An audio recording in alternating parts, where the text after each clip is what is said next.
आज Doubtnut app download करें। Doubtnut पर अपने सभी गणित, रसायन विज्ञान, भौतिक विज्ञान और जीव विज्ञान के डाउट्स का करो सफाया। बस प्रश्न की फोटो खींचो, एक ही प्रश्न को क्रॉप करो और तुरंत वीडियो सोल्यूशन पाओ। अभी डाउनलोड करें। हेलो फ्रेंड्स, देखिए हमें क्वेश्चन में दिया हुआ है कि मोहन कुछ धनराशि को 9% साधारण ब्याज दर से तथा उसी राशि के बराबर कितना 10% साधारण ब्याज दर से 2 वर्ष के लिए उधार देता है, तो उसे 760 रुपये ब्याज के रूप में मिलते हैं। तो दी गई धनराशि बताइए। तो देखिए यहाँ पे मुझे क्वेश्चन में क्या दे रखा है कि आर दे रखा है, एक बार R1 बराबर 9% और R2 बराबर कितना दे रखा है 10%, यानी कि वार्षिक ब्याज दर, दो ब्याज दरें हमको दी गई हैं। और समय कितना दे रखा है, समय 2 वर्ष दे रखा है। 2 वर्ष के लिए कोई धनराशि दी जाती है, मैंने माना कि P धनराशि दी जाती है, माना P धनराशि दी जाती है, यानी कि मूलधन हमारा क्या है P। ठीक है, और मुझे क्या बोल रखा है कि दोनों के द्वारा, इन दोनों से जो धनराशि दी जाती है इनसे ब्याज कितनी प्राप्त होती है, यानी कि साधारण ब्याज SI बराबर कितना प्राप्त होता है 760 रुपये दोनों के द्वारा प्राप्त होता है ना। कुल कितना प्राप्त होता है 760 रुपये प्राप्त होते हैं। तो अब मुझे क्वेश्चन को आप ये बता दीजिए कि P की वैल्यू कितनी है, ये क्वेश्चन पूछ रखा है। देखिए हम करते हैं इस क्वेश्चन को। तो अगर मैं आपसे ये कहूँ कि कुल ब्याज दर कितना है, तो कुल ब्याज दर क्या आप मुझे बता सकते हैं? कहेंगे सर कुल ब्याज दर निकालना तो बहुत ही आसान है।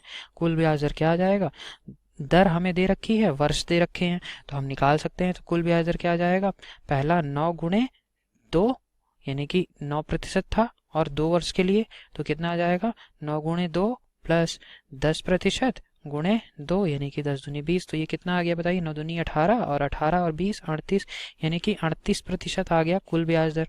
और इस 38% ब्याज दर की वजह से मुझे कितने पैसे मिल रहे हैं, इस 38% ब्याज दर की वजह से 760 रुपये ब्याज के रूप में मिल रहे हैं। ठीक है, तो अगर मैं ये कहूँ 1% के लिए कितना मिल जाएगा, ये 38% किसका है बताइए, मूलधन का ही तो है, 38% मूलधन पे ही तो मिलेगा। ठीक है, तो 1% के लिए कितना मिल जाएगा बताइए, 760/38। ठीक है, यानी कि मैं कह सकता हूँ कि 38 दूनी 76, यानी कि 1% के लिए 20 मिल रहे हैं। ठीक, तो अगर मैं आपसे ये कहूँ कि 100% के लिए कितना मिलेगा, यानी कि 100% मूलधन के लिए, 100% मूलधन के लिए, तो आप कहेंगे 20 गुणे 100, 20 गुणे 100, यानी कि कितना आ जाएगा मूलधन हमारा 2000 रुपए। ये हमारा शॉर्टकट हो गया। इस तरीके से आप कुल ब्याज दर, केवल आपको ध्यान रखना है कि कुल ब्याज दर निकाल लें तो आप आसानी से मूलधन की राशि निकाल सकते हैं। ठीक है, और दूसरा मेथड हमारा क्या रहता है, सेकंड मेथड, अगर मैं आपसे ये बोलूं कि जो हम जनरली यूज करते हैं साधारण ब्याज निकालने के लिए, मुझे पता है क्या होता है PRT/100।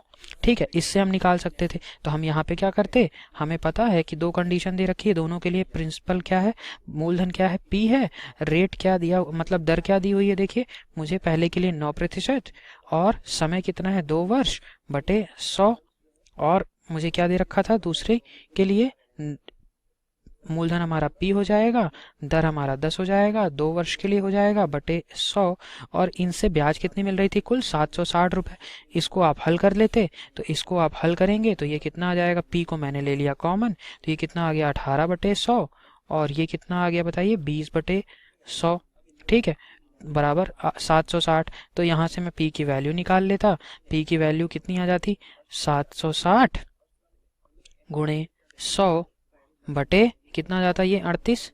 ठीक, तो ये P की वैल्यू कितनी आ जाती, 2000 रुपये। तो देखिए दोनों तरीके हैं, है ना, आप दोनों तरीकों से सॉल्व कर सकते हैं। पहला मेथड थोड़ा जल्दी हो जाएगा, एक बार प्रैक्टिस कर लेंगे तो आप आसानी से निकाल सकते हैं। तो इसका आंसर क्या आ गया, option number D 2000। Thank you.